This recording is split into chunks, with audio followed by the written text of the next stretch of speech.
Buenas noches, hermanos. Que el Señor les bendiga grandemente. Estoy muy contento de volver a verles a todos ustedes. Creo que hay gente esta noche aquí que no estuvo en el culto anterior. Era la primera vez que venían, ¿sí o no? A ver, ¿cuántos están aquí por primera vez que no nos habíamos...? Uy, un montón. Yo pensé que todos habían estado el otro día en el culto de... ¿Hoy qué día es? Hoy es jueves. No, hoy es viernes. ¿Cuándo fue el culto que Es que ya, mire... El martes. A ver, levanten la mano los que no estuvieron el martes. Entonces no estuvo nadie. Bueno. Entonces, está bien. Claro, con razón la cosa de tanta foto y tanta firma. Yo decía, pero si ya lo hicimos el martes, ¿para qué quieren otra foto el jueves o el viernes? Claro, ahora entiendo. Disculpen. Hermanos, es que ya llevamos mucho tiempo fuera de casa y ya uno ya no coordina más. Me hace mucha gracia cuando hay gente que se me acerca y me dice, pastor, ¿se acuerda de mí? Yo le escribí el año pasado. Digo, ya, hermana, yo sé que usted me habrá escrito, pero y 5.000 personas como usted también. Lo peor es cuando se me acercan y me dice, pastor, ¿se acuerda de mi nombre? Digo, a veces no me acuerdo ni cómo me llamo yo. Salimos el 8 o el 9 de mayo de Tenerife. Viajamos a Madrid, allí cogimos otro avión, vinimos para Estados Unidos, hicimos escala en Nueva York. De ahí nos fuimos unos días a visitar a la familia de Elena, que lleva muchos años viviendo en Atlanta, en Georgia. Fuimos a visitar también a un tío, el único tío que le queda con vida a mi esposa, que ya está retirado, fue pastor durante muchísimos años. Él tuvo que salir de España cuando había persecución y se salvó de milagro. Se fue a Cuba a estudiar. Allí conoció a la que después sería su esposa. Y antes de aquellos años que después vinieron a Cuba, ¿verdad?, donde cambiaron tantas cosas, fue enviado por la Convención Bautista de Cuba como misionero a España. Y abrió diferentes iglesias en España, en el norte de España, en el sur, concretamente en una ciudad muy bonita, donde yo estuve en el ejército. Estuve en la ciudad de Cádiz, y esa iglesia que él había fundado muchísimos años atrás, resulta que un día de paseo entro a esa iglesia y estaba allí Elena, que había ido de vacaciones a esa iglesia. Fíjate las vueltas que da la vida, ¿no? Cuando uno va haciendo la historia no es consciente, pero cuando uno mira hacia atrás se da cuenta de cómo las piezas han ido encajando perfectamente cada una en su lugar, ¿verdad? Y nada ocurre por casualidad. Aunque no entendamos lo que está sucediendo, pero el Señor siempre nos sorprende gratamente, ¿no? Entonces estuvimos allí con ellos unos días, fue muy lindo. Desde el año 98 no los veíamos. Esta es la 6ª vez que yo vengo a Estados Unidos, pero esta vez es especial, es diferente. Y de ahí nos llevó un hermano en su coche, en su vehículo, nos llevó hasta Florida. Y allí estuvimos en Orlando, haciendo cultos, celebrando cenas en hoteles, conociendo también a muchísimos hermanos. Bajamos después a Miami, donde también fue un tiempo muy lindo, muy hermoso. Y ya que estábamos allí, pues cogimos el avión y nos fuimos hasta México. Y allí en México estuvimos visitando muchísimos hermanos y llevando a cabo una serie de reuniones y bautismos y presentación de niños y creo que también alguna boda, no me acuerdo. Y después de México, pues cogimos un avión y nos fuimos a Las Vegas. En Las Vegas ya tenemos un local. Fíjense, el primer sitio de todos los Estados Unidos donde hemos abierto ya una iglesia presencial es en Las Vegas. Allá hay un grupo de hermanos. En Sodoma y Gomorra ya abrimos la iglesia. ¿Qué le parece? Donde abunda el pecado, sobreabunda la gracia. Ustedes no tienen iglesia en Las Vegas, ¿no? Nosotros sí les ganamos. No, broma. Y esto no es una competencia, ¿eh? Y después de Las Vegas nos fuimos en coche conduciendo un montón de horas hasta San Francisco. Nos encantó San Francisco.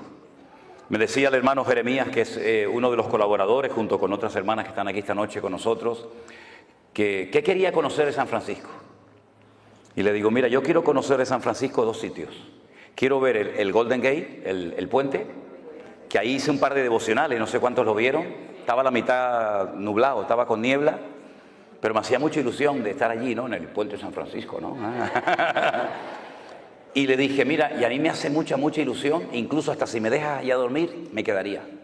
Dice, ¿a dónde quieres ir? Digo, a la isla de Alcatraz. y me llevaron a la isla de Alcatraz. Fuimos a la isla de Alcatraz, impresionante, tremendo. Bueno, esas cosas que uno tiene, ¿no? Que te hace ilusión verla, todo aquello. Yo fui capellán de una cárcel en Tenerife durante 7 años y me siento muy bien en las cárceles de visita, ¿no? Me refiero, ¿no? Y después de ahí bajamos a Los Ángeles. Estuvimos en la iglesia del Pastor Arenas, que usted, pastor, lo conoce. Nos trató muy bien, su familia, la iglesia, extraordinario. Y de ahí ya cogimos un avión y nos venimos para acá. Y esta es la última parada del camino. Ya Dios mediante, el día lunes salimos rumbo a Madrid. Y en Madrid, después de unas horas, cogemos otro avión para Tenerife.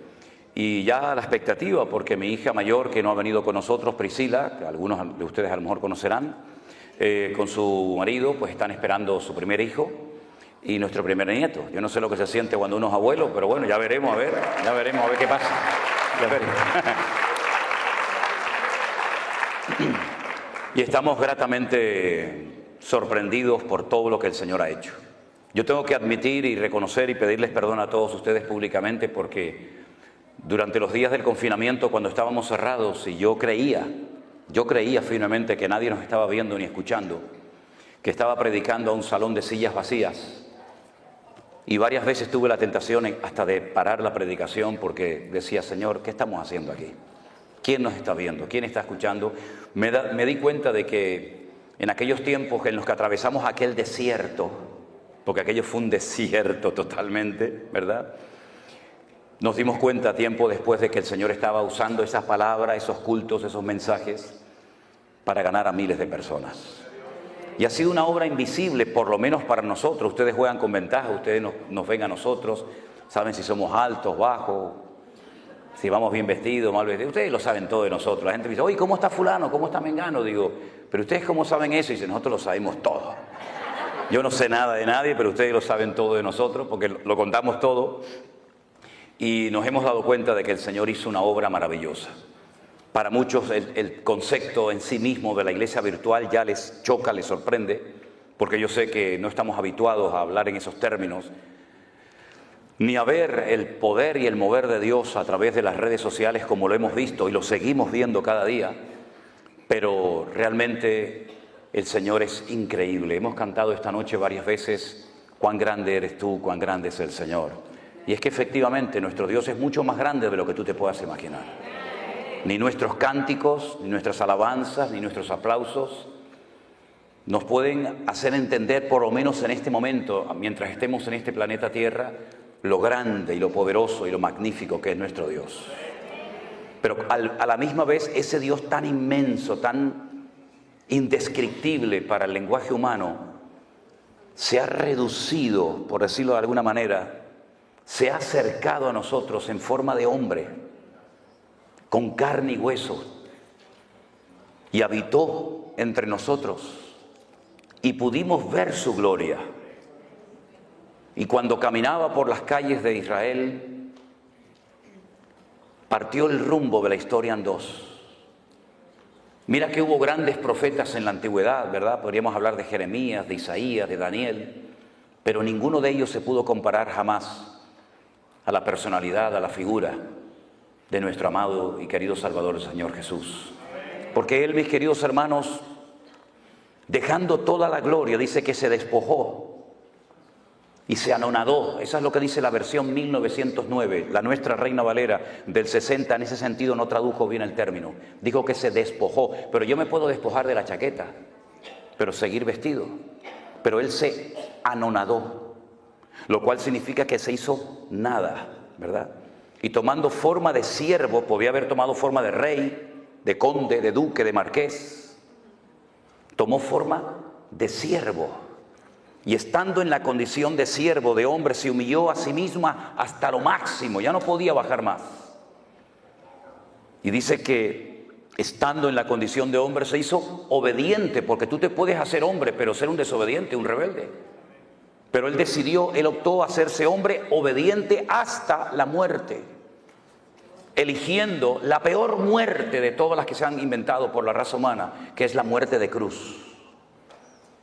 ¿Qué les parece? Un descenso de la gloria al sepulcro. Pero a continuación dice el apóstol Pablo en la carta de los Filipenses, por lo cual, viendo este descenso, por lo cual Dios le exaltó hasta lo sumo y le dio un nombre que es sobre todo nombre, para que en ese nombre se doble toda rodilla de los que están en el cielo, en la tierra y aún debajo de la tierra, y toda lengua confiese que Jesucristo es el Señor. Den un fuerte aplauso a Él, aleluya. Ese es nuestro Dios. A Él la gloria en esta noche. Aleluya. Pero, aunque no voy a hablar de este tema, pero sí quiero, como me dijo el pastor Norris hace un rato, dice, puedes alargarte esta noche un poco más porque mañana es sábado y la gente no trabaja. Entonces dije, esta es la mía. Esta es la mía, amigo. Se hizo siervo, pero es que no todos los siervos en la Biblia eran iguales. Hay diferentes tipos de siervos en la Biblia. Estaba el que se llama el ecónomo. Un ejemplo de un siervo ecónomo, que la Biblia en el Nuevo Testamento lo llama el ayo, el maestro, fue José. José era un ecónomo, un hombre que adquirió toda la responsabilidad de la casa de su amo Potifar. Era un siervo, era un esclavo, pero con privilegios. Sabía leer, sabía escribir y tenía responsabilidades por encima de otros siervos. Qué curioso, para sus hermanos José era una amenaza y para José era una bendición. ¿Cómo es posible que a veces tú para algunos hermanos seas un peligro y para los inconversos seas un instrumento tremendo en las manos del Señor, verdad? Unos lo venden y otros lo compran.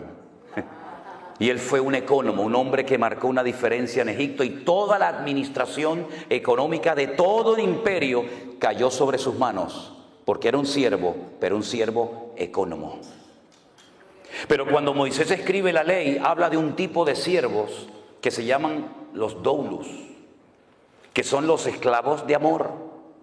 En la ley de Moisés había una ley que decía que cada cierto tiempo, cuando llegaba el año de jubileo, todos los esclavos tenían que ser puestos en libertad y las deudas se perdonaban. Usted me debe dinero a mí, llegaba el año de jubileo, ya no me debes nada. ¿Se imaginan si el Fondo Monetario Internacional cada 70 años le perdonara a todas las naciones de la tierra, a toda Latinoamérica, a toda África, las deudas que tienen? El mundo sería una maravilla, habría igualdad. Los ricos no serían cada vez más ricos, ni los pobres serían cada vez más pobres, ¿verdad? Habría una justicia distributiva y todos podríamos vivir en paz y sin la presión de no poder pagar ni siquiera los intereses de una deuda que jamás de los jamases se va a poder pagar. En Israel había una ley que era justa. Todas las deudas tenían que perdonarse cada 70 años. Y Jesús la mencionó en el Padre Nuestro. Perdónanos nuestras deudas como nosotros también perdonamos a nuestros deudores.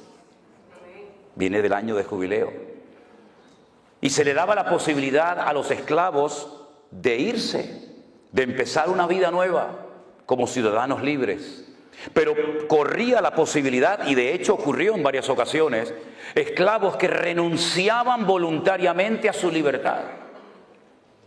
Y para que sus amos no fueran acusados de explotadores, lo que hacían cuando un esclavo quería permanecer por el resto de su vida como esclavo, por amor y no por presión, su amo lo llevaba a la puerta de la ciudad donde se celebraban los juicios y las reuniones importantes y se tomaban los acuerdos, incluso hasta por escrito. Y delante de la presencia de 2 o 3 testigos de los ancianos de la ciudad, se le horadaba la oreja y se le ponía un zarcillo, se le ponía un pendiente. Y cuando tú veías a un hombre por la calle, hoy en día no, porque hay hombres que se ponen zarcillo y no saben ni lo que hacen más bien el ridículo, ¿no? Pero en aquellos días, cuando a un hombre se le ponía un pendiente, la gente decía, mira, este hombre pudo haber sido libre y rechazó a su libertad por amor a su amo.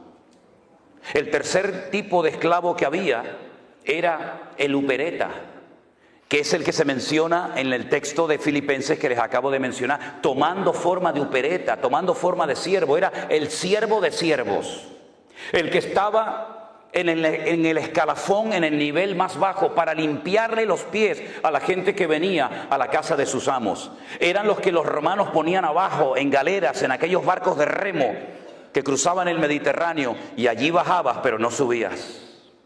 Allí te encadenaban y morías reventado. Allí no había vacaciones, no había misericordia, no había descanso. Allí el que bajaba no subía. Por eso Pablo dice, Cristo bajó, pero Él subió hasta lo más sumo, porque el Padre lo elevó, ¿verdad? Después estaba el ayo. El ayo es el que menciona Pablo. Dice que la ley, la Torá de Moisés, fue nuestro ayo, es decir, fue como un instrumento que nos llevó para conocer a Cristo. Y una vez que conocimos a Cristo, la ley ya dejó de cumplir su función, ¿verdad? Y el ayo era el siervo culto que sabía leer, que sabía escribir, y se utilizaba para entrenar al heredero. Y dice que mientras el heredero estaba bajo el ayo era superior a él, pero cuando el heredero crecía, ya el ayo no tenía ninguna función, ninguna razón de ser. Entonces vemos cómo en la Biblia hay distintos niveles, pero no solamente de servicio, sino también hay niveles de fe. Había personas a las cuales el Señor le decía, grande es tu fe. En todo Israel no he encontrado a nadie que tenga tanta fe como tú. Pero sin embargo a otro de sus discípulos le dijo, hombre de poca fe, ¿por qué dudaste? Y dice que cada uno tiene que moverse según la medida de fe que ha recibido. Y hay diferentes operaciones, y hay diferentes ministerios, y hay diferentes manifestaciones del fruto del Espíritu Santo que mora en nosotros, y hay diferentes dones. Primera de Corintios 12, Romanos capítulo 12, nos hablan de los únicos dones que hay. A mí me llama la atención que a veces la gente dice, yo tengo el don de no sé qué. Yo digo, ¿y eso dónde está? Yo tengo el don de Dios. Eso no es un don, señora o hermana. Eso es una habilidad que usted aprendió. No es un don tocar la guitarra. Para aprender a tocar la guitarra usted tiene que estar años y sacar callos en sus manos. Eso no es un don. Eso es un talento, es una habilidad. Un don es algo que usted tiene de la noche a la mañana sin aprenderlo, sin adquirirlo. Pero un talento es algo que usted puede ir cultivando y desarrollando con el paso del tiempo. No, yo tengo el ministerio de limpiar la iglesia. Eso no es un ministerio.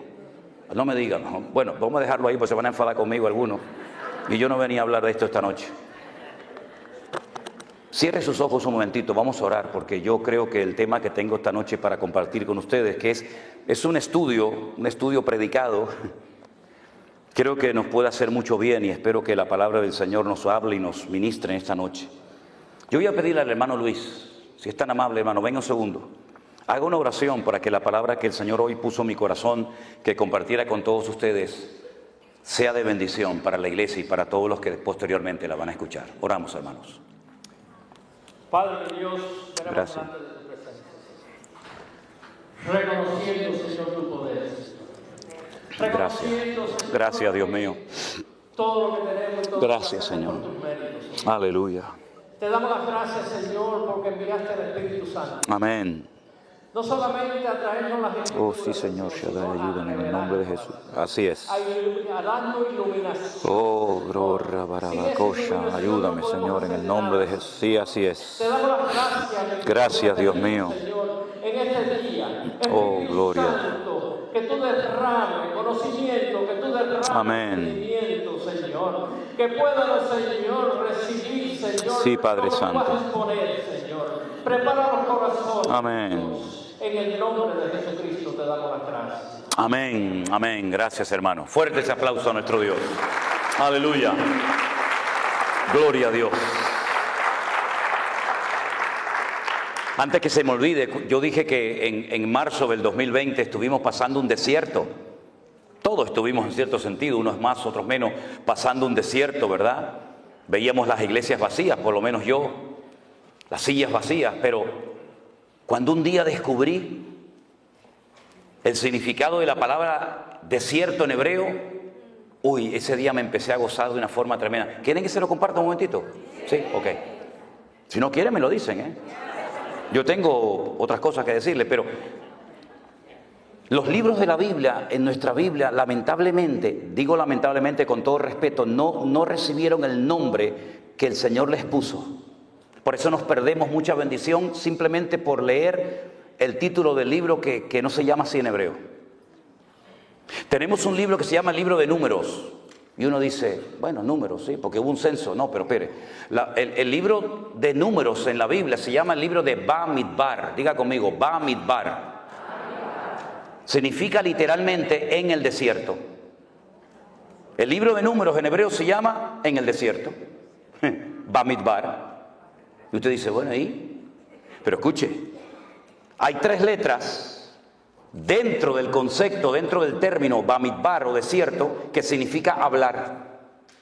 Dabar, la palabra dabar, el verbo dabar es hablar. Anile daber, atale daber, dabar es hablar. Y la palabra hablar está en el desierto, lo cual quiere decir que el sitio donde más habló el Señor fue en el desierto. Así que cuando esté atravesando un desierto, dele gloria a Dios, porque es el lugar donde más habló el Señor, más que en Canaán, habló en el desierto. Gloria a Dios. Bueno, ahora nos vamos al libro de Bereshit, que es el libro del Génesis. Bereshit tiene 6 letras y son la unión del verbo bara, shit. Bara es el verbo crear, no hacer, crear. Shit es el número 6 en hebreo. Creó 6.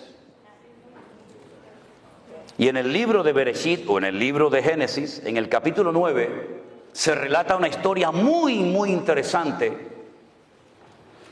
Mientras buscan el texto, permítame decirles que si uno quiere analizar y estudiar uno por uno los 613 mandamientos que aparecen en lo que llamamos nosotros el Pentateuco, o el Humash en hebreo, que viene del número Hamesh de 5, la ley de Moisés, uno va a encontrar que hay exactamente 613 mandamientos. ¿Cuántos hay?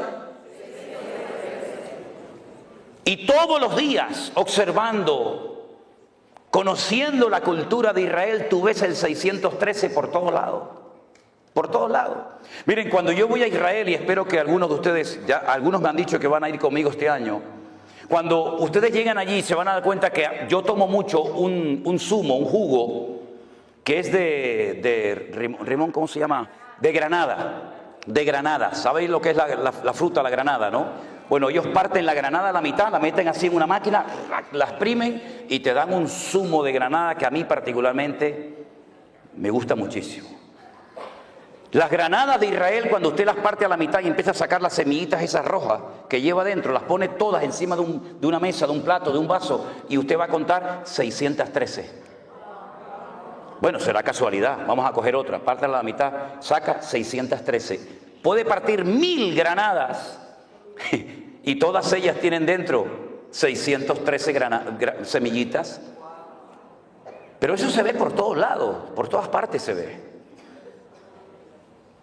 Y cuando uno analiza uno por uno los mandamientos, los 613 mandamientos, que son muy interesantes, pero te lleva años estudiar cuántos mandamientos hay en Génesis, en Éxodo, en Levítico, etcétera, etcétera, tú te das cuenta de que tú los puedes clasificar en grupos. Por ejemplo, hay un grupo de mandamientos que se dieron para recordar cosas del pasado. Esa es la finalidad de dicho mandamiento. Y ahí entrarían, por ejemplo, las fiestas de obligatorio cumplimiento para el pueblo de Israel, como subir a Jerusalén en la fiesta de la Pascua, en el mes de Abib. Abib, en hebreo, con V, es primavera, el mes de Abib. Entonces dice, pero eso aparece en Tel Aviv. Claro, Tel es monte, Abib es primavera, el monte de la primavera, ¿no? Entonces, en el mes de Abib, entre marzo, abril generalmente, tienen que subir a Jerusalén a celebrar la fiesta de la Pascua. Y 50 días después, la fiesta de Shavuot o Pentecostés, y finalmente la fiesta de los tabernáculos. Y había un mandamiento que era para recordar cosas, el Shabbat. El único día de la semana que tiene nombre. En hebreo no hay lunes, martes, miércoles, no. En hebreo es día primero, día segundo, día tercero, día cuarto, día quinto, día sexto y Shabbat. Shabbat, Shevet, siéntate. Shevet, siéntate. Shabbat, quédate quieto, no te muevas. Eso es lo que significa, ¿verdad? Y hay mandamientos que son para recordar permanentemente cosas que Dios hizo. Hay otro tipo de mandamientos que no entran dentro de una lógica. Uno dice, bueno, ¿y esto por qué lo mandó Dios? No lo puedes entender, pero Dios lo mandó para probar tu fe y tu obediencia. Y ahí, por ejemplo, entra lo que se llama la paradumá, que es la vaca roja, la finalidad de la vaca roja, de la cual habla la Biblia en Hebreos y en Números. Ahí entra el no mezclar ciertos alimentos lácteos con cárnicos. Y uno dice, ¿y qué razón de ser tiene esto? Aparentemente ninguna, pero Dios está probando tu fe y tu nivel de obediencia. Luego hay una gran clasificación de mandamientos que se llaman lo tacé. Dígalo conmigo, lo tacé. No hagas. Cosas que no se pueden hacer. No matarás, no cometerás adulterio, no andarás por tu pueblo chismorreando, etc. No se hace, no se hace. Son los mandamientos lo tacé. Ellos lo llaman lo tacé o mandamientos negativos. Y luego hay un gran sector de mandamientos que lo llaman ta'asé. Si lo ta'asé es no hagas, ta'asé, ¿qué es? Ahí está. Mira, ya saben hebreo, fíjate tú por dónde. Cosas que tienes que hacer. Hay cosas que tenemos que hacer y cosas que no tenemos que hacer. Entonces, cuando tú vas a la palabra de Dios, te encuentras que hay muchas cosas que el Espíritu Santo inspiró a los autores de la Biblia para que viéramos ejemplos a no imitar. No se escribieron para que tú hagas lo mismo, no. Se escribieron como advertencias para que tú no hagas ni digas lo mismo que dicho personaje hizo o dijo. Y hay otras parábolas, otras historias, otros relatos que se narraron y se escribieron para que nosotros siguiéramos el ejemplo e hiciéramos exactamente lo mismo. ¿Cómo podemos saber si lo que voy a leer es algo que tengo que hacer o no tengo que hacer? Por el resultado que produjo. Y en el libro del Génesis, capítulo 9, hay una historia de algo que no se tuvo que haber hecho, pero se hizo. Y el Señor la registró en las páginas de su palabra para que tuviéramos un ejemplo de algo que no tenemos que hacer los creyentes bajo ninguna circunstancia. Génesis 9, versículo 18. Dice la palabra así: y los hijos de Noé que salieron del arca fueron Sem, Can y Jafet. Punto y coma, pon ahí, ¿sí o no? Sí. Y ahora me da una información, de los tres me da una información que no me da con el primero ni con el tercero. Me dice, y Can es el padre de Canaán.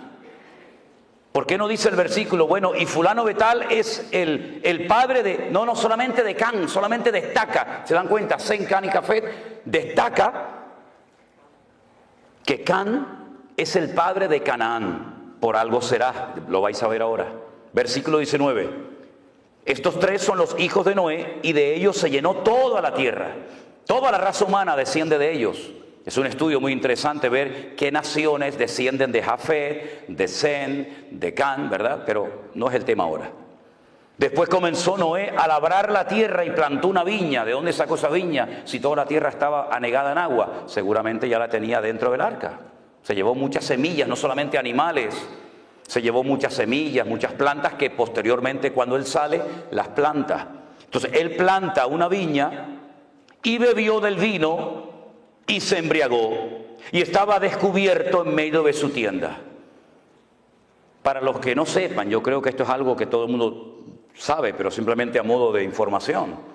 Si usted planta una viña y usted coge las uvas y las pisa y saca el jugo, el vino, si usted lo mete en una barrica de madera o de lo que sea, usted no tiene que meterle alcohol a eso. Eso fermenta y eso ya lleva el alcohol incorporado. Por eso cuando dice la gente, no, es que los discípulos y Cristo no bebían vino con alcohol, eso es mentira. Eso es rotundamente falso. Hay solamente dos formas, y yo he hecho una de ellas. Solamente hay dos formas de extraerle el alcohol, en este caso al vino, y es por un proceso químico que se hace en un laboratorio y se extrae el alcohol de una copa, de una botella de vino, o por envasado al vacío.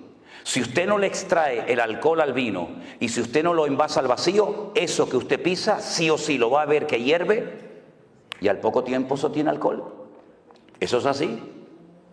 Y entonces Noé lo que hace es que planta una viña y se ve que, porque esto que leemos en unos minutos, esto llevó mucho tiempo, plantar una viña, crecer, ¿verdad? Plantarla, cultivarla, pisarla, elaborarla, eso llevó mucho tiempo, pero la Biblia te relata condensadamente la historia y dice que él bebió de ese vino, se embriagó y estaba totalmente descubierto en medio de su tienda.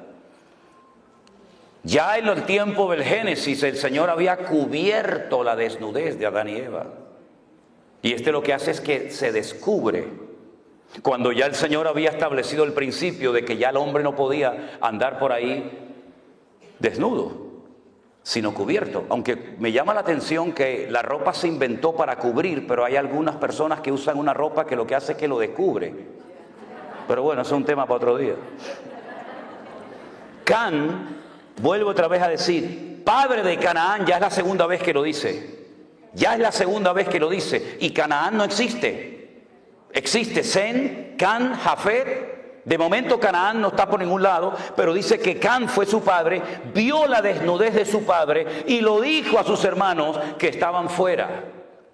Fue con el chisme. Fue con el cuento a sus hermanos. Oye, papá está borracho, está desnudo en la tienda. ¿Y por qué no te callas la boca y lo tapas? Para que no se entere nadie. ¿Por qué estás divulgando? ¿Por qué estás extendiendo esto? ¿Esto qué edificación va a traer a la familia? Ninguna. Tápalo, cúbrelo y que haya la boca y aquí no ha pasado nada. Pero no, él va, divulga, cuenta el chisme a sus hermanos. Y entonces sus hermanos, Sem y Jafet, tomaron la ropa, la pusieron sobre sus propios hombros y andando hacia atrás, cubrieron la desnudez de su padre, teniendo vueltos sus rostros y así no vieron la desnudez de su padre.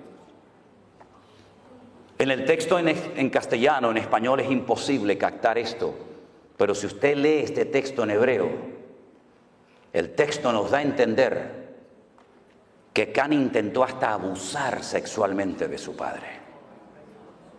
Es como cuando muchas veces me dice, pero bueno, ¿con quién se casaba la gente? Caín, ¿con quién se casó? Bueno, el texto hebreo escribe una partícula, unas letras, que cuando usted lee y nació Caín, en el hebreo dice y otro más. Eso no se tradujo al castellano. Y nació Abel y otro más, u otra más, puede ser masculino o femenino. En este caso el texto en castellano no nos lo relata. Yo sé que para algunos puede ser una sorpresa, pero cuando usted lee el texto en hebreo y lo analiza letra a letra, palabra a palabra, usted se va a dar cuenta que no solamente se rió de su padre, no solamente fue con el chisme y con el cuento a sus hermanos, sino que incluso quiso hasta abusar sexualmente de su propio padre. Es durísimo lo que estoy diciendo. Fíjense lo duro que es que después en la ley de Moisés se establece, no puedes ver la desnudez ni de este, ni de este, ni de este, ni de la otra, ni de otro, ¿verdad? Y lo establece claramente. Y de entonces dice que ellos cubren la desnudez de su padre. Y me llama mucho la atención, déjenme que les lea este versículo que dice, tenemos una hermana pequeña que no tiene pechos. Usted dice, ¿usted está leyendo la Biblia? Sí, claro. Estoy leyendo en Cantares capítulo 8, para que no se asusten. Tenemos una hermana que no tiene pechos. ¿Qué haremos de nuestra hermana cuando pregunten por ella? Bueno, tal vez tenía un defecto, tal vez era falta de desarrollo, de madurez, pero van a preguntar por ella y van a decir, ¿a la niña qué le pasa? ¿Qué le pasa al niño? No, le pasa algo, ¿no? Y entonces, de una forma poética, en literatura poética hebrea dicen, si ella es un muro, edificaremos sobre ella un palacio de plata. Y si fuera una puerta, la guarneceremos, la adornaremos con tablas de cedro. En otras palabras, vamos a hacer todo lo contrario a lo que hizo Can, que fue con el chisme y con el problema, el pecado que había cometido su padre. Nosotros vamos a cubrirla. No encubrir. Encubrir dice que el que encubre no prosperará. Pero el amor cubrirá multitud de pecados. Parece lo mismo, encubrir a cubrir. No es lo mismo. El que encubre no prospera, dice la Biblia. Pero el amor nos permite cubrir la falta del hermano, que no se entere nadie. Oye, déjalo, no pasa nada. ¿Estás arrepentido? Busca al Señor. Sí, amén, ya está. Queda entre tú y yo, ya está. Usted sabe que la mejor manera de divulgar una noticia es contársela a un cristiano evangélico. Eso ni el WhatsApp ni el Facebook, eso corre como la pólvora. Cuando se despierta Noé, porque tarde o temprano se tenía que despertar, se despierta de su embriaguez y supo lo que había hecho su hijo más joven. Se enteró. Y entonces hace Noé algo, dice algo que no es un ejemplo a seguir. Ya dije antes que hay ejemplos a no seguir, a no imitar, y ejemplos a imitar. Y en este caso, cuando este hombre se despierta, sale de su embriaguez, dice: maldito sea Canaán. Y aún no había ni nacido. Salieron del arca Sem, Can y Jafet. No se habían reproducido en el arca. Él está hablando de un personaje que aún no había nacido, y antes de nacer ya lo maldice. Canaán. ¿Quién era Canaán? El hijo de Can, por consiguiente el nieto de Noé. Lo maldice, y la maldición es la siguiente: siervo de siervos serás a tus hermanos. No vas a levantar cabeza nunca, vas a ser un criado, un siervo de todo el mundo. Y dijo más: bendito sea por Jehová mi Dios, sea Sem, y sea Canaán su siervo. Engrandezca el Dios a Jafet, y habita en las tiendas Sem, y sea Canaán su siervo. Vivió Noé después del diluvio 350 años, y fueron todos los días de Noé, ¿cuántos?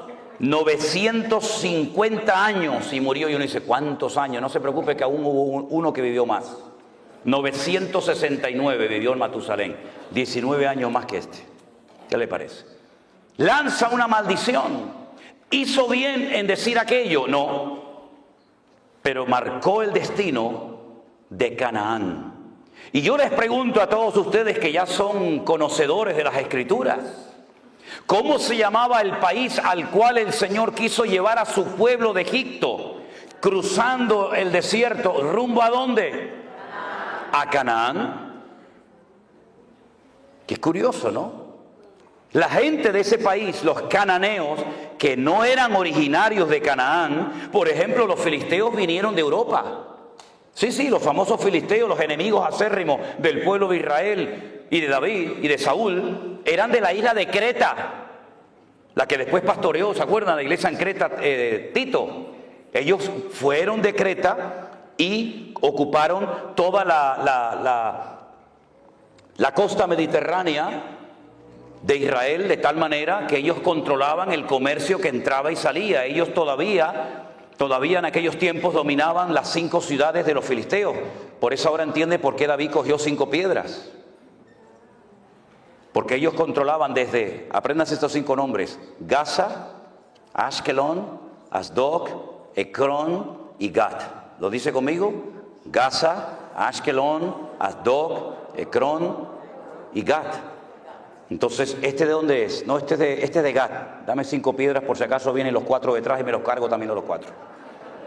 ¿Qué te parece? No era por si fallaba la puntería, no, yo le voy a acertar porque es tan grande que es imposible no darle. Es por si vienen los otros 4, el de Gaza, el de Askelón, ya de paso también ya los paso y me los llevo. Ahora fíjense qué interesante. Allí estaban los filisteos, allí estaban los moabitas, los amonitas. Allí estaban todos los cananeos cuando el Señor quiso trasladar a su pueblo de la esclavitud a una tierra de maldición. Y uno dice: pero los cananeos eran malditos, ¿por qué Dios no los llevó a otra parte del mundo? Porque el Señor quería que su pueblo cambiara la tierra y no que la tierra los cambiara a ellos. Porque nosotros somos de este mundo, vivimos en este mundo, pero no somos de este mundo. Y no es el mundo el que tiene que afectar y cambiar la vida de la iglesia, sino la iglesia cambiar las modas y la corriente de este mundo. Y cuando la iglesia no se mete en el mundo se mete en la iglesia, que es lo que lamentablemente ha sucedido. Entonces encontramos que los cananeos están bajo una maldición. Todos los cananeos, por supuesto el primero Canaán, pero luego todos los demás. Qué curioso. Yo en el fondo lo que quiero hablar en esta tarde y despejar dudas es el famoso tema de las maldiciones. Porque me he encontrado con centenares de preguntas hace unos meses atrás de creyentes, gente nacida de nuevo, que estaban asustados y preocupados por el tema de las maldiciones, si se pueden heredar o no. Y algunos me citaban parte de Éxodo capítulo 20. ¿Saben que Éxodo capítulo 20 es de los 2 capítulos que hay, Deuteronomio 5 y Éxodo 20, donde aparecen los 10 mandamientos? ¿Verdad? Y el Señor le dice que al pueblo de Israel que Él visita la maldad de los padres sobre los hijos hasta la tercera y cuarta generación.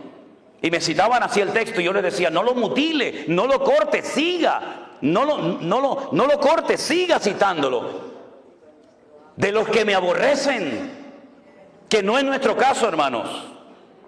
Dios visita la maldad de los padres sobre los hijos hasta la tercera y cuarta generación de los que me aborrecen. Pero para 1000 generaciones será bendita la generación del justo. ¿Y cuánta gente vive bajo esa opresión? Y asustados y con miedo. ¿Será que yo estoy maldecido porque mi abuelo le pegó? ¿O mi abuelo fue un alcohólico? ¿O mi madre fue...? ¿Pero qué está diciendo? ¿Quién le enseñó esa barbaridad, esa locura? Yo voy a ir despejando con la palabra, no con argumentos humanos. Yo no vengo aquí a entretenerles a ustedes, yo vengo aquí a predicar la palabra de mi Dios. Y yo le voy a ir despejando con la palabra falsos argumentos y falsas posturas teológicas que han hecho mucho daño al pueblo de Dios. Ya le acabo de mencionar que Dios visitaba la maldad sobre los padres, sobre los hijos de los padres hasta la tercera y cuarta generación de los que me aborrecen. Por lo tanto, el creyente, el nacido de nuevo, el que es templo del Espíritu Santo, el que ha pedido perdón por su pecado, ahí no tiene por qué sentirse aludido. Porque usted no aborrece al Señor, que yo sepa, que yo sepa. Ahora, si hay alguien aquí que aborrece a Dios, agárrate, mi hermano. O bueno, más que mi hermano, mi amigo. Porque hermanos no. Resulta que cuando llegan a la tierra de Canaán, que no es Israel todavía, bueno, a veces se le cita como la tierra que fluye leche y miel, ¿sí? Para no mencionar lo de Canaán, Israel todavía no se llamaba la tierra que fluye leche y miel. Y entonces la gente dice, oye, pues si fluye leche y miel, allí tiene que haber vacas por todos lados. Si, para que corra la leche, tiene que haber millones de vacas. No. Mira, te lo voy a decir de otra manera para que lo entiendas mejor. Es tierra de palmeras y de dátiles. Es lo mismo, tierra que fluye leche y miel. Miel de palmera, como la que tenemos en Canarias, miel de dátiles. Y el higo ese que tiene púas, lo aplastas y sale una leche. Entonces yo te voy a llevar a una tierra de palmeras y de dátiles, de leche, de higo y de miel de palmera. A esa tierra yo te voy a llevar.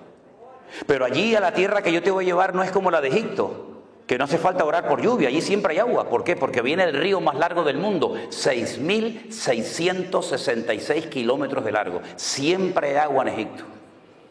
En Israel no. En Israel vas a tener que comportarte bien para que yo mande la lluvia temprana y la lluvia tardía. Y depende de tu conducta en la tierra, actuará el cielo. De ahí viene lo de atar y desatar, permitir o no es permitir, ¿verdad? Y resulta que cuando entran a la tierra prometida, Josué, que ya había aprendido la lección hace 40 años atrás del fracaso de los espías que vinieron con un informe negativo y sembraron un espíritu de desánimo y de derrota en el pueblo, él opta por mandar a 2. ¿Se acuerdan? Y les dice, entren en Jericó y que nadie se entere que ustedes están ahí. Ustedes son espías, los otros eran exploradores. Son 2 palabras en hebreo diferentes, no tiene que ver una cosa con otra, aunque se traduce igual en la Reina Valera. Entren a Jericó, ¿y dónde pueden entrar sin levantar sospecha 2 extranjeros? A un burdel, a una casa de prostitución donde entran y salen hombres y no van a levantar sospecha como si entraran a cualquier otro lugar. Entonces, entren y averigüen cómo está la situación de adentro hacia afuera. Y cuando llegan a la casa de Rahab, la ramera, la dueña del prostíbulo, Rahab le dice, escuchen, hemos oído lo que Jehová vuestro Dios hizo por vosotros cuando os sacó de Egipto.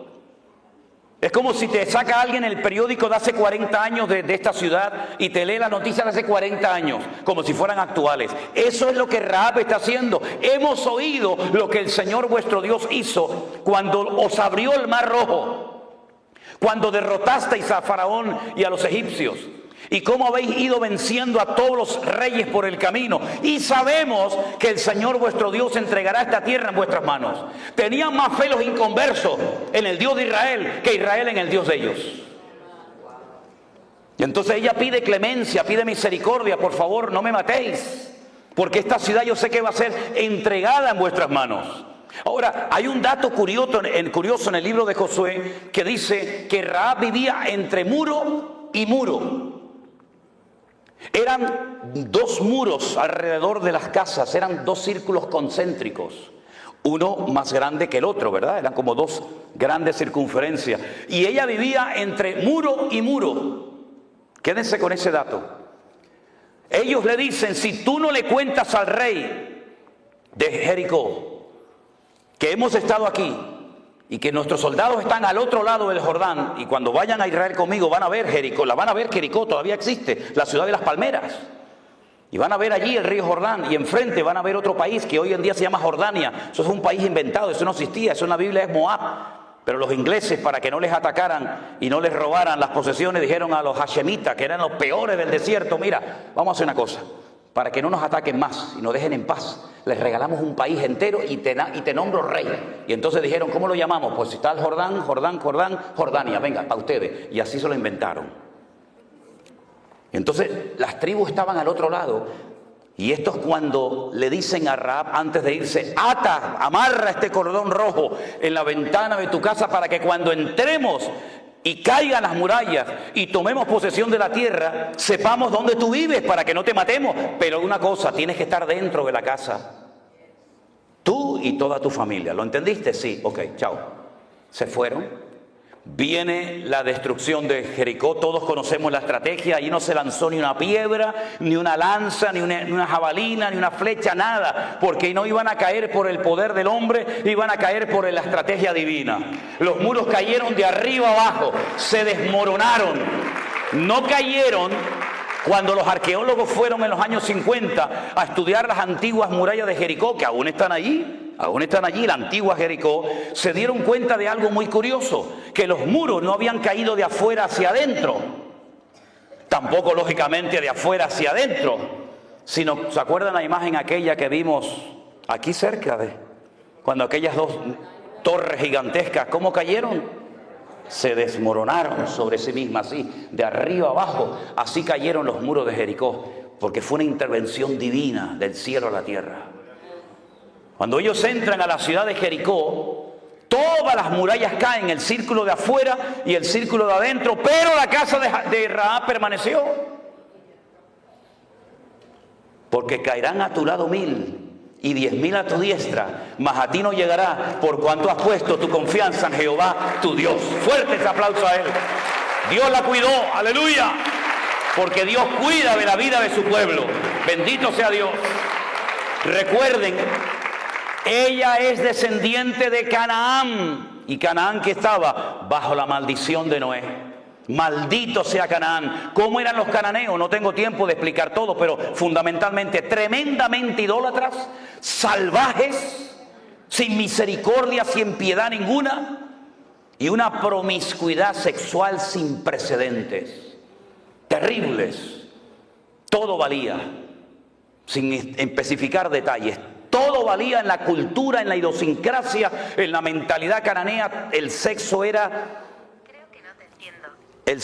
lo más importante en la vida de esa gente, y lo mezclaban con la idolatría, y tenían a Baal peor y tantos dioses que, bueno, que si yo les digo cómo los adoraban, nos terminaríamos todos escandalizando en esta noche.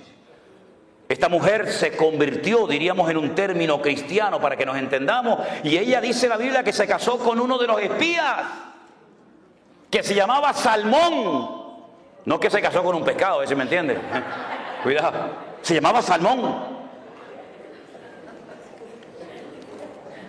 Y se convirtió y formó parte del pueblo de Israel. Y al poco tiempo queda embarazada. Y tiene un hijo que se llamó Obed. Y Obed crece y tiene un hijo que se llamó Booz. Y Booz se casó con Ruth y tuvo un hijo que se llamó Obed, Isaí, David, Judá y todas las tribus de Israel. Y uno ve que aquella maldición que venía desde los tiempos del diluvio se cortó definitivamente hasta el punto que en la genealogía de Mateo capítulo 1 aparece Rahab como antepasada del rey David y como uno de los antepasados del Señor Jesucristo. ¿Por qué? Porque Él rompe toda maldición y ahora nos lleva de gloria en gloria, de victoria en victoria y de triunfo en triunfo en el nombre del Señor. Él cortó la maldición de Noé. Lo único que lo puede cortar es una genuina y auténtica conversión a Cristo. De modo que si alguno está en Cristo, nueva criatura es. Las cosas viejas pasaron, he aquí todo es hecho nuevo. Y dice Ezequiel capítulo 18, verso 19, venga conmigo, ¿tiene su Biblia a mano? Ezequiel capítulo 18, verso 19. Mire lo que dice la palabra de Dios. ¿Por qué no leen algunos de estos textos? Parece que los arrancaron de sus Biblias. Si dijereis, ¿por qué el hijo no llevará el pecado de su padre? A ver, que me lo expliquen, ¿por qué? Porque el hijo hizo según el derecho y la justicia. Guardó todos mis estatutos y los cumplió. De cierto vivirá, que fue lo que hizo Rahab. Era una mujer bajo la maldición de Noé, estaba maldita. Pero ahora ella se ha convertido, guarda los estatutos del Señor, cumple la palabra y dice, y de cierto vivirá. El alma que pecare, esa es la que morirá. El hijo no llevará el pecado del padre, ni el padre llevará el pecado del hijo. La justicia del justo será sobre él y la impiedad del impío será sobre él. ¿Cuántos dicen amén? En otras palabras, ahora entienden la absurda pregunta que los discípulos en Juan capítulo 9 le hacen al Señor cuando ven a un ciego de nacimiento y le dicen al maestro: Señor, explícanos esto, para que este muchacho naciera así, en esta condición que nunca ha visto, porque hubo gente que vio y perdió la vista y la recuperó. Pero hubo personas como este de Juan capítulo 9 que nunca había visto. Entonces explícanos, Señor, ¿quién pecó, este o su padre, para que este haya nacido ciego? Siempre especulando, siempre tratando de buscarle las cuatro patas al gato, ¿verdad? Siempre tratando de buscarlo, ¿verdad? De complicarnos la vida. Y el Señor le dice: no, no es así. No es que pecó ni este, ni su padre, sino que este nació ciego para que la gloria del Señor hoy se manifieste en él. Y veáis que hay poder en el nombre del Señor para cambiar vidas y desgracias. Y cuando Juan, que estaba allí, oye esta explicación, y el Señor le pone en su corazón a escribir un evangelio, lo hace de una forma extraordinaria, magistral. Él dice que, lo dice incluso en el evangelio que escribió, que muchas cosas hizo el Señor y muchas cosas dijo el Maestro, que no todas se escribieron. Él dice, dando su opinión personal: pienso que si se hubieran escrito todas las cosas que dijo, hizo el Señor, no cabrían los libros en el mundo. Pero estas se han escrito para que creyendo en Él tengáis vida eterna. Y entonces lo que hace es que analiza y ve todo el ministerio de Jesús. El hombre más cerca del corazón de Dios en el Antiguo fue David. Y el hombre más cerca del corazón de Cristo en el Nuevo fue Juan. El único que le dijo: ¿quién es, Señor? Yo no te voy a entregar. Todos dijeron: ¿quién? ¿Seré yo? ¿Seré yo? ¿Seré yo? Yo no sé, yo sé que no soy. ¿Quién es, Señor? El único que se recostó sobre Cristo y oyó el latido del corazón del Maestro. Él vio todos los milagros del Señor Jesús, todos. Incluso se llevó a María, su madre, como encargo en la cruz, ¿se acuerdan? Las conversaciones que habrá tenido con ella. Pero entonces él dice: de todo lo que el Señor hizo, yo voy a escoger 7 solamente. Y no lo llamó milagros, lo llamó señales, marcas en el mundo espiritual. Y entonces en el capítulo 2, 4, 5, 6, 6, 9, 11... Él es como si tuviéramos 7 cámaras de filmación, 7 cámaras de vídeo grabando en esta noche aquí, y después juntáramos todo el material de las 7 cámaras, la que está allá arriba, la que está por los costados, la que está enfrente, juntáramos todo el material y lo pudiéramos ver. La pregunta es: ¿cuál de las 7 proyectó la verdad? ¿Aquella? ¿La de la izquierda? ¿La de la derecha? ¿Cuál de las 7 cámaras grabó la verdad? Todas, desde diferentes puntos de vista. Unos de atrás para adelante, unos de adelante para atrás, unos de arriba abajo. 7 visiones diferentes de la misma escena, del mismo culto. Eso es lo que hace Juan. En el capítulo 2 dice, yo estuve allí cuando le dieron agua y él la convirtió en buen vino. En un vino excelente que dejó al catador, al maestresala, con la boca abierta diciendo, pero ¿qué has hecho? Has guardado el mejor vino para el final, cuando el bueno se pone al principio y después ya cuando están ya que no disciernen de derecha a izquierda, le pones el malo, pero tú lo has hecho al revés. Es que lo mejor está por venir, mi hermano. Y entonces muestra el Señor de la calidad. Pero en el capítulo 4 viene un hombre y le dice, tengo un siervo que está enfermo, pero Señor, no hace falta que venga, di la palabra y mi criado sanará. Y entonces cuenta el milagro enseñando que el Señor es el Señor del espacio, no lo limita al espacio. Ay, amigo, pero en el capítulo 5 va al estanque de Betesda y le dice a un hombre, ¿quiere ser sanado? Y le dice, es que no tengo a nadie que me meta. ¿Quieres ser sanado, sí o no? ¿Cuánto tiempo llevas ahí? 38 años, levántate, toma tu lecho y anda. Y es el Señor del tiempo. No lo limita el tiempo ni el espacio. Y en el capítulo 6 camina por encima de las aguas. Él domina la creación y no la creación lo domina a él. Pero también en el capítulo 6 multiplica los panes y los peces. Porque es el Señor del tiempo, del espacio, de la calidad. Y es el Señor también de la cantidad. Con lo poco, con su bendición, alcanza y sobra. En el capítulo, espera. En el capítulo 9 le dicen, ¿quién pecó este o sus padres? Y él dice, ni él ni su padre. En otras palabras, yo voy a romper hoy una regla que para ustedes ha sido una atadura durante años. Es creer en la mala suerte, creer en las maldiciones hereditarias. No, es que tiene que nacer gente enferma para que yo me glorifique en ello. Y finalmente, esperen. En el capítulo 11... la prueba final. Si hubieras estado aquí, mi hermano no habría muerto. ¿Qué le está diciendo Marta y María? Por culpa tuya mi hermano está muerto ahora. ¿Sabes? Yo te llamé. Tú nos enseñaste, clama a mí y yo te responderé. Y yo clamé. ¿Y por qué no viniste? Pedid y se os dará. Yo pedí y no recibí nada. Yo llamé y no se me abrió la puerta. Yo busqué y no te encontré. Y ahora vienes y mi hermano ya hiede porque hace 4 días que está muerto. Si hubieras estado aquí, mi hermano no habría muerto. Ahora, ¿para qué vienes? Ya es demasiado tarde. Los judíos creían y creen que a las 72 horas, a los 3 días, el alma se va del cuerpo y nunca regresa. Por eso cuando vas a Jerusalén, al Valle de los Huesos Secos, al cementerio más antiguo del mundo, te encuentras en las tumbas una ventana para que salga el alma y no regresa hasta el día postrero, en la resurrección.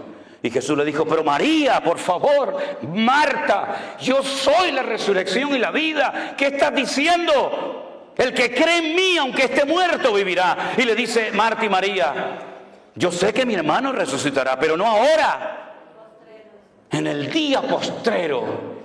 Es una fe a largo alcance, pero no la sabes acercar a tu realidad, a tu vivencia personal de ahora. Mucha fe en el cielo, mucha fe en la gloria, mucha fe en la nueva Jerusalén, pero ahora eres incapaz de creer que Dios hoy te puede sorprender con un milagro. Vamos al cementerio y dice, Lázaro, sal fuera. Y yo he estado en la tumba de Lázaro. Me metí dentro de la tumba de Lázaro y quise probar por mí mismo lo que dice la Biblia, que lo llamó a gran voz. Me metí dentro de la tumba de Lázaro, que no es así horizontal, sino es como una escalera así como bajando. Y cuando estaba bien abajo en la tumba le dije, antes de entrar a los de arriba, grítenme con toda su fuerza. Y no se oye nada. Y menos con una piedra, que en este caso ya no está. Pero el Señor lo llamó y Lázaro salió fuera. Entonces en esos capítulos 2, 4, 5, 6, 6, 9, 11, usted puede ver que no hay nada ni nadie que detenga al Señor. ¿Por qué? Porque Él es el Rey de Reyes y Señor de los Señores. Apláudele ahora si quiere a Él. A Él toda la gloria, a Él la honra, aleluya. Él lo cambia todo. Él lo cambia todo. Rahab llegó a ser antepasada del mismísimo rey David. Dejó la prostitución, dejó la mala vida. Llegó a ser antepasada del Señor Jesucristo. Porque no importa lo que tú hayas hecho o cómo te hayas comportado, el Señor perdona y olvida. Hay creyentes que ni perdonan ni olvidan. Pero nuestro Dios siempre, al corazón arrepentido, al contrito y humillado, tú no despreciarás. ¿verdad? Y ese es nuestro Dios. Es un Dios que torna toda maldición en bendición. Dice Gálatas capítulo 3, verso 10. Vengan conmigo. Gálatas capítulo 3, versículo 10.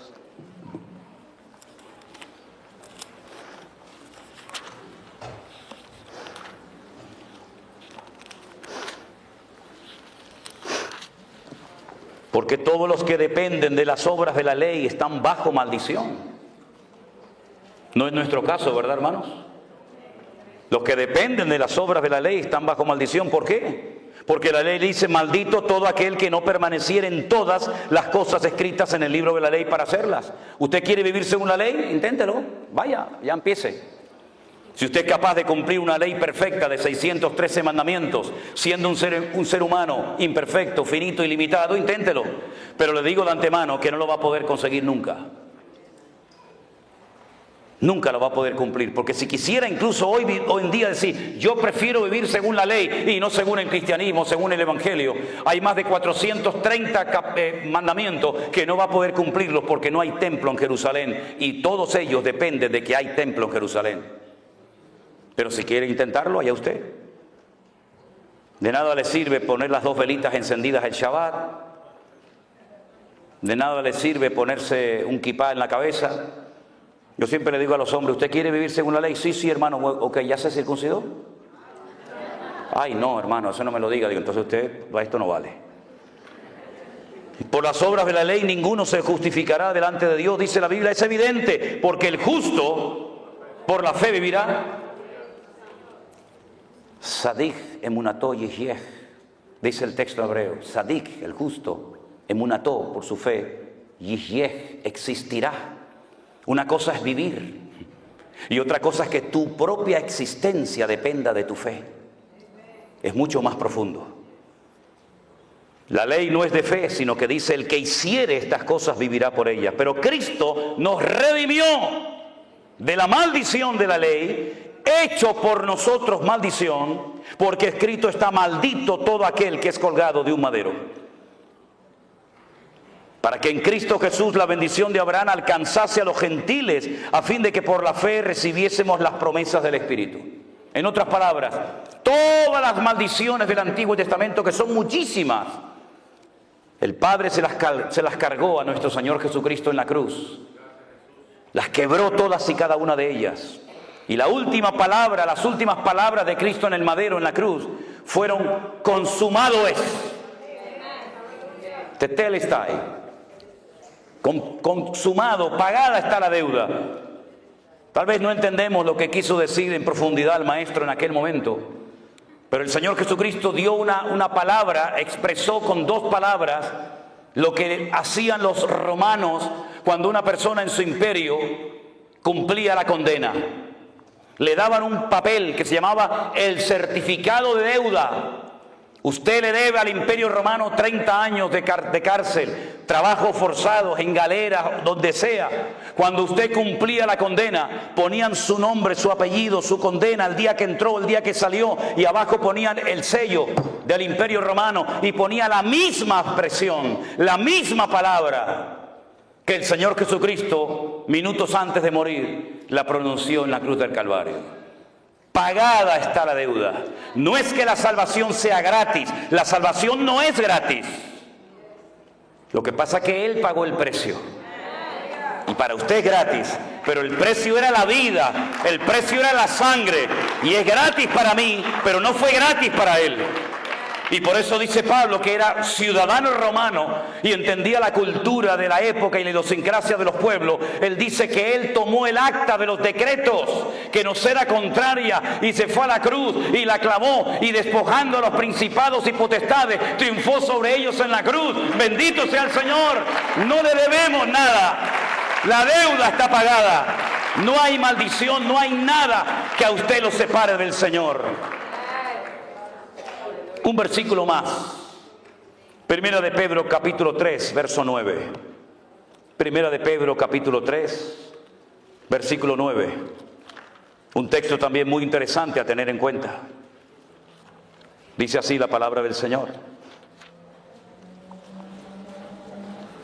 Bueno, vamos a leer del 8. Finalmente, sed todo de un mismo sentir, compasivos, amando fraternalmente, misericordiosos, amigables. Verso 9. No devolviendo mal por mal, ni maldición por maldición, sino por el contrario, bendiciendo, sabiendo que fuisteis llamados, ¿para qué? Para que heredaseis bendición. ¿Para qué hemos sido llamados nosotros? Para heredar bendición. Si mis antepasados fueron terribles, yo no tengo culpa de ello. Yo no voy a tener que rendir cuenta por la vida de ningún antepasado. Yo tendré que rendir cuenta delante del Señor por mi vida propia. Y es muy fácil decir, no, es que yo soy así porque mi padre era así. No, usted es así porque usted quiere ser así. No le eche la culpa a su padre. Incluso fíjense lo que les voy a decir. No es que el diablo me tentó, es que el diablo llega hasta donde usted le deje llegar. Déjese de cuentos. No le deis lugar al diablo, dice la Biblia, ¿sí? Si le da lugar, lo va a tomar. Pero si usted se somete a Dios, resiste al diablo, huirá de vosotros, dice la Biblia. Así que no le eche la culpa al diablo de que anoche se emborrachó. Usted se emborrachó porque se quería emborrachar. Déjese de cuento. Engaña a otro si quiere, a mí no. No, es que se me presentó la tentación y el diablo me tentó y me fui con otra. No, tú te fuiste con otra porque te querías en el fondo ir con otra. Porque el diablo te tienta porque conoce las debilidades de tu corazón.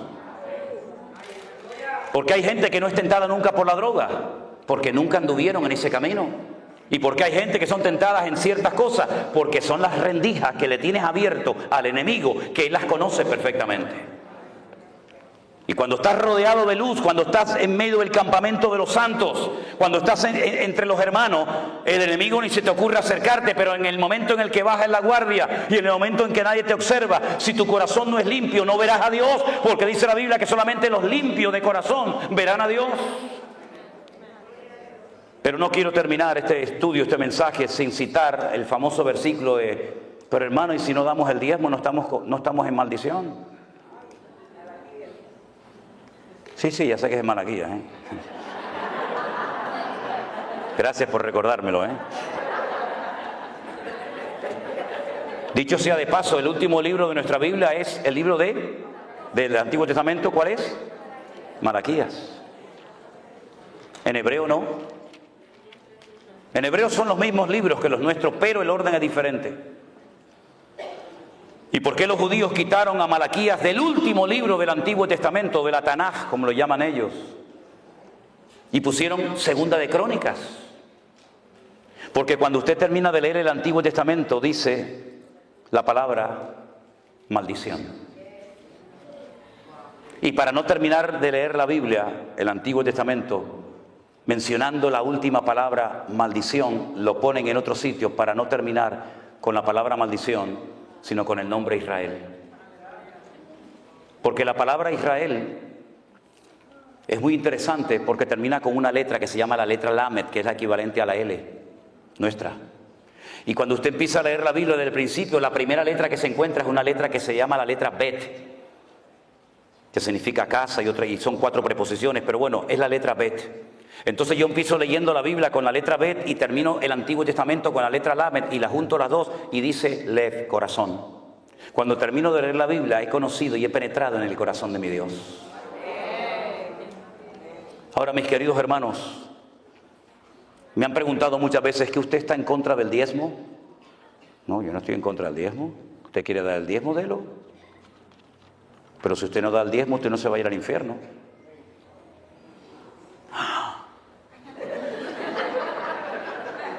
Pastor, arréglalo después usted lo que estoy rompiendo. Yo no estoy de acuerdo, me dicen algunos, porque el diezmo del Antiguo Testamento. Le digo, no pasa nada, hermano. A partir de ahora del 20, porque el diezmo era lo mínimo. ¿Usted no está de acuerdo? Tiene que dar el 20, menos no puede dar porque está fuera de orden, ¿verdad? Pero mire, hermano, yo le voy a decir una cosa. Cuando el pueblo de Israel entró en la tierra prometida con Josué, el Señor le dijo a Josué, hay que repartir la tierra a esta gente. Toma medidas de la tierra, a cordel, toma medidas, ¿verdad? Y echen suertes. Era el sistema en la época. Echen suertes y a ver, ¿a dónde le toca a Simeón? Al norte, venga, vete para el norte. Desde aquí hasta aquí, desde aquella montaña hasta esta piedra, esto es tuyo, ahí te queda. Manasés, ustedes son muchos, La mitad del Manasés se va al otro lado del Jordán y la otra mitad se viene para acá porque ustedes son mucha gente. Adán, mira, Adán como son pequeñitos, llévalos para arriba, para el norte, allí en los altos del Golán, allí está Adán. Y a los benjaminitas, pues los lleva, y entonces repartió toda la tierra. Y resulta que cuando faltaba una tribu por recibir tierra, el Señor le dice a Josué, a ellos no le des tierra. Los levitas, y dijeron, no, yo soy vuestra tierra, dice el Señor. Entonces, si no puedo sembrar, si no puedo tener animales, si no puedo dedicarme a la agricultura, a la ganadería, entonces ¿de qué vivo, Señor? Dice, no pasa nada.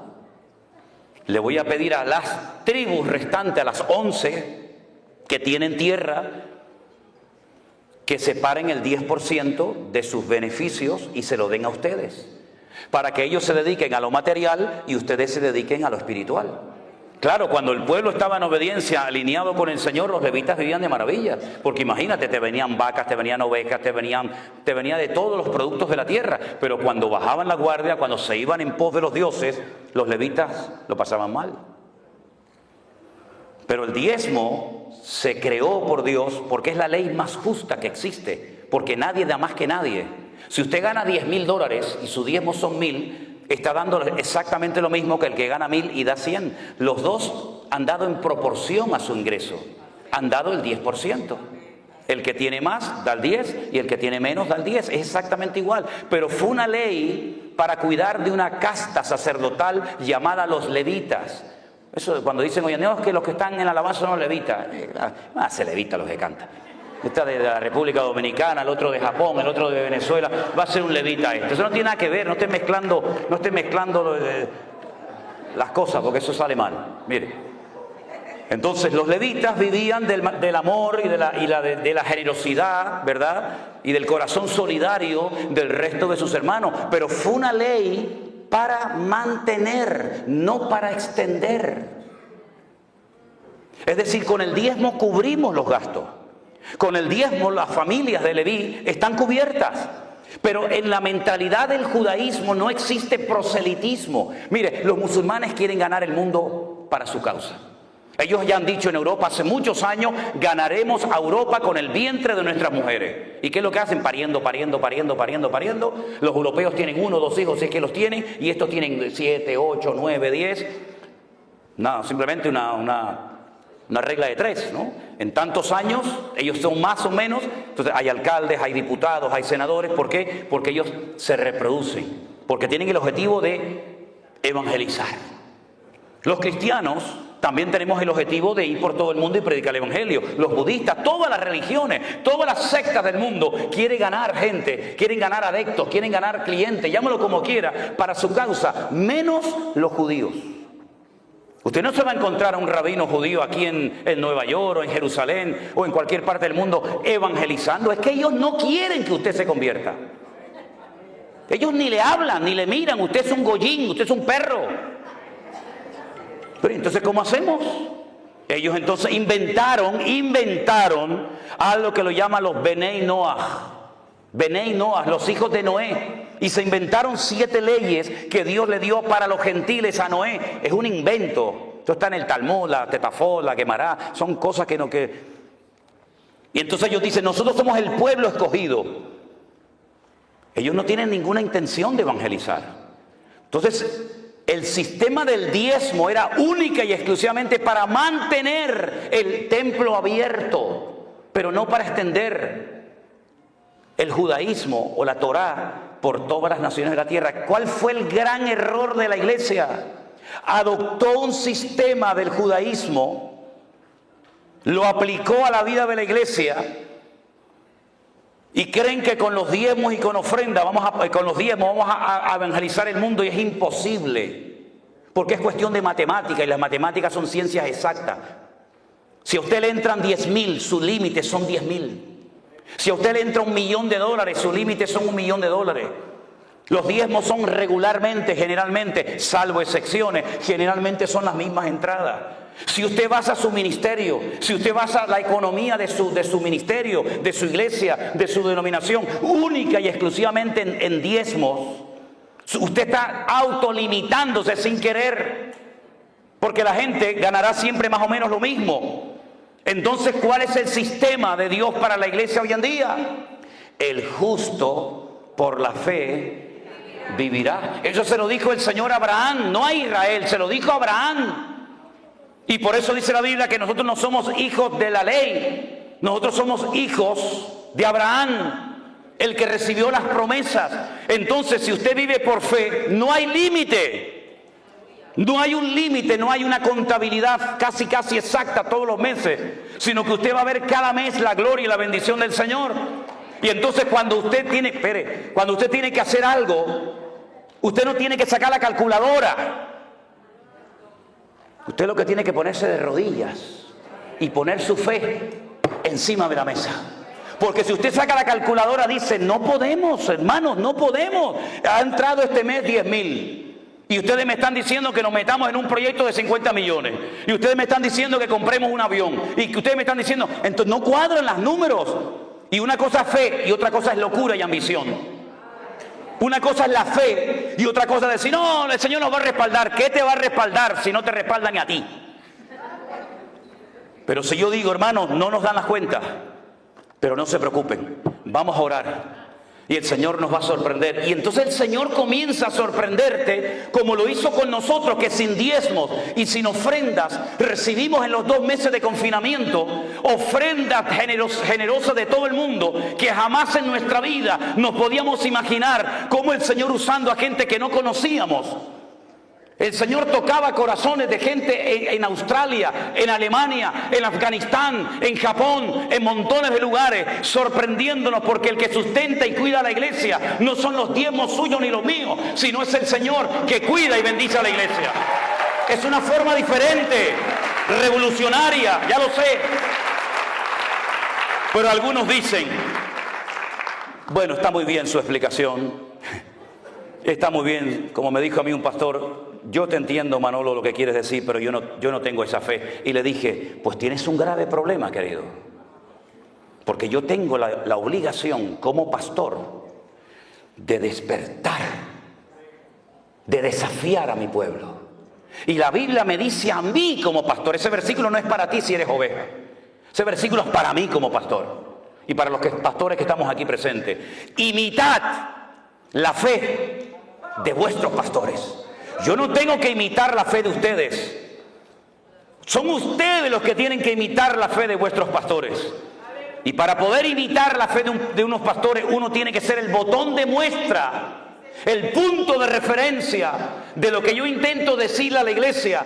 Porque no solamente cuando predico soy consciente que transmito información, y es una tremenda responsabilidad, sino que transmito mi forma de ser, transmito mi espíritu y permita el Señor que transmite la fe de tal manera que hay gente recién convertida que tiene fe para creer y ver cosas del Señor, que gente que lleva toda la vida en la iglesia ya no tienen esta fe. Por eso, mis queridos hermanos, si algo grande ha hecho el Señor en este tiempo de confinamiento y posterior, es romper muchas estructuras.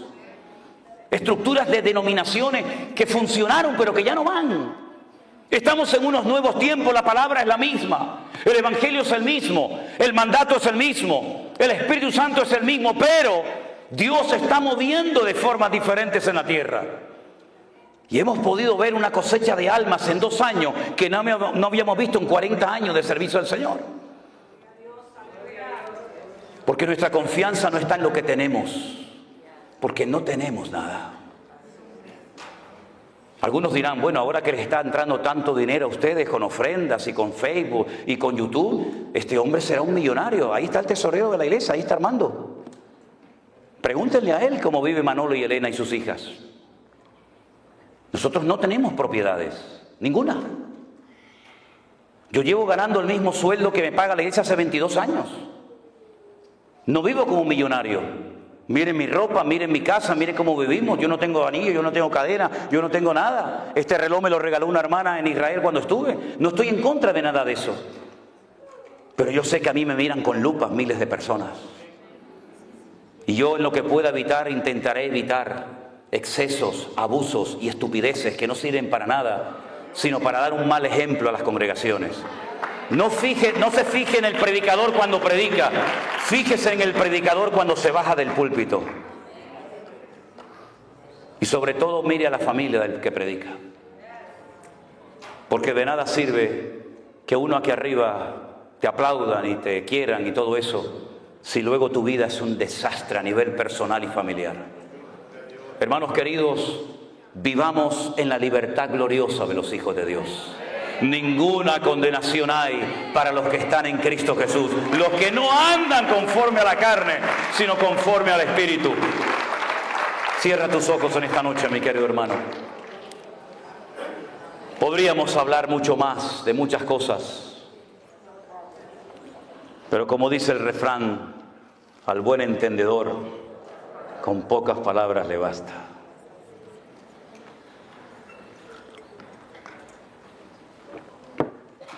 No vivan bajo condenación, queridos hermanos. La sangre de Jesucristo nos ha limpiado de todo pecado. Las cosas viejas ya pasaron. Disfrute de su comunión con el Señor. Disfrute de su familia, de sus hijos. El ministerio no es para sufrir. El ministerio es un privilegio. Y el día que no nos apasiona el ministerio y servir a las almas, pues tendremos que dedicarnos a otra cosa. Porque no hay nada peor que un ministro cansado, agobiado, estresado. Pero qué gozo tan grande cuando ves en la casa de Dios, en los hijos del Señor, el gozo, la paz, la alegría. Nos gozamos con lo mucho, nos gozamos con lo poco. Cuando hay, gloria a Dios. Cuando no hay, gloria a Dios. Exactamente igual. Como decía el sabio Salomón, Señor, no me des riqueza ni pobreza. Porque si me falta, capaz robo y peco y blasfemo tu nombre. Y si me das demasiado, capaz que me olvido y me aparto de tus caminos. Manténme del pan necesario. Dios es tan bueno que nos da el pan nuestro de cada día. Nos da ropa, nos da salud, nos da comida. Nos da cosas para disfrutar de la vida hasta que Él venga. Hermanos, marquemos una diferencia en esta ciudad. Marquemos una diferencia en este mundo enfermo que le ha dado descaradamente las espaldas al Creador. Que vean gente que sonríe, familias unidas, gente contenta, que se goza y se alegra en el Señor. Que el mundo nos vea reír, hermanos. Que el mundo nos vea alegres. Es verdad que nos cansamos. Es verdad que a veces uno dice, Señor, ya no aguanto más. Pero ahí viene el bálsamo del Señor y te dice, levántate, levántate, sigue andando. Todavía queda mucho camino por recorrer. Aleluya.